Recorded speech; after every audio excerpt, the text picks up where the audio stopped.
Hi everyone, so my name's Jennifer Wyman and I'm founder and director of Bridge the Gap Child Mental Health. So I've been asked to come on and talk to you a little bit about how to support children through this current crisis, this current pandemic that we're in.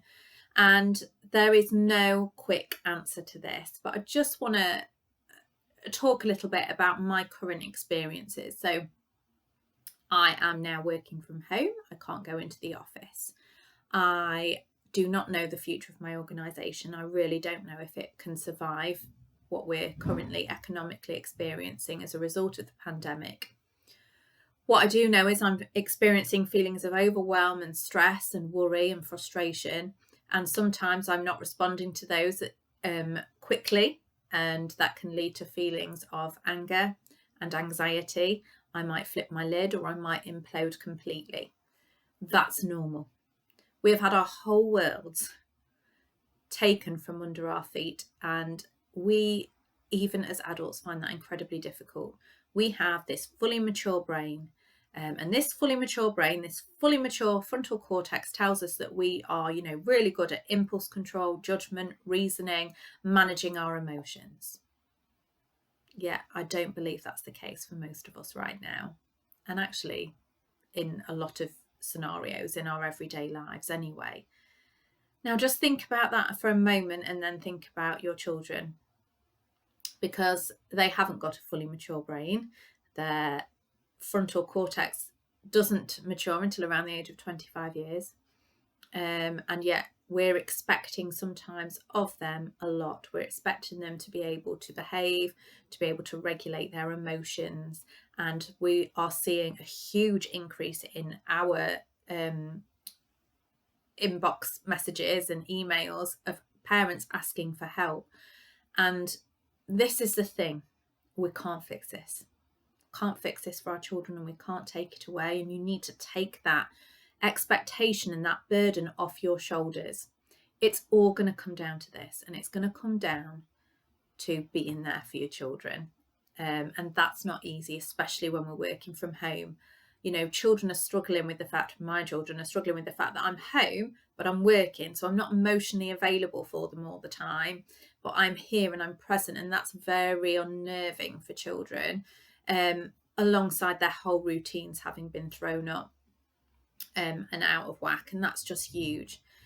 They don't know what those feelings in their body are and what emotion they're relating to. This is something that takes a long time to learn, and this is why emotional literacy is so important. So here's the key message. You can't fix it. You need to get comfortable sitting with them through their uncomfortable and difficult emotions. And you can be introducing lots of emotional literacy activities, lots of modeling of emotions, and helping them through that to create a safe space that you can hold for them. The more comfortable you get with dealing with your emotions, the better placed you will be to support your child.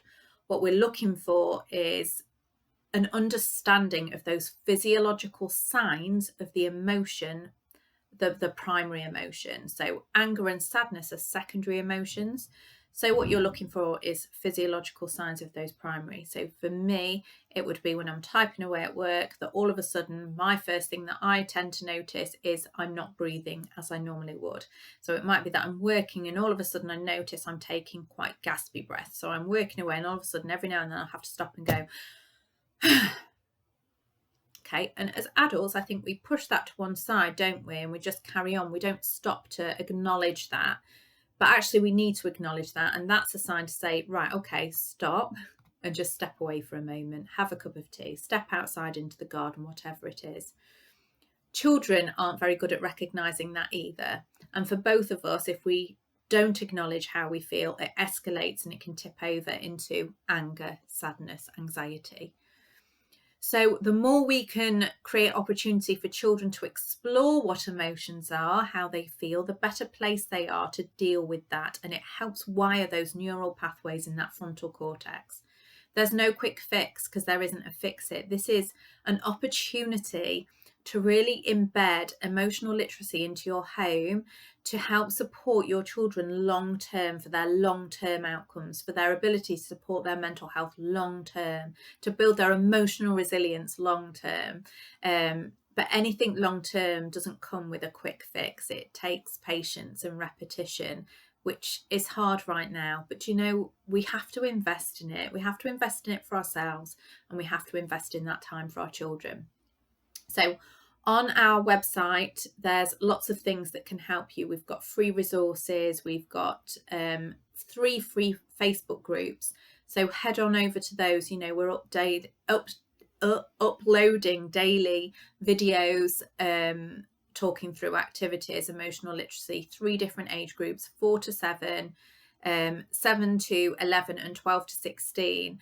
So lots of different kind of, I don't like the word lesson plans, but I suppose they are lessons. They're video teaching and then talking through how to use the activity.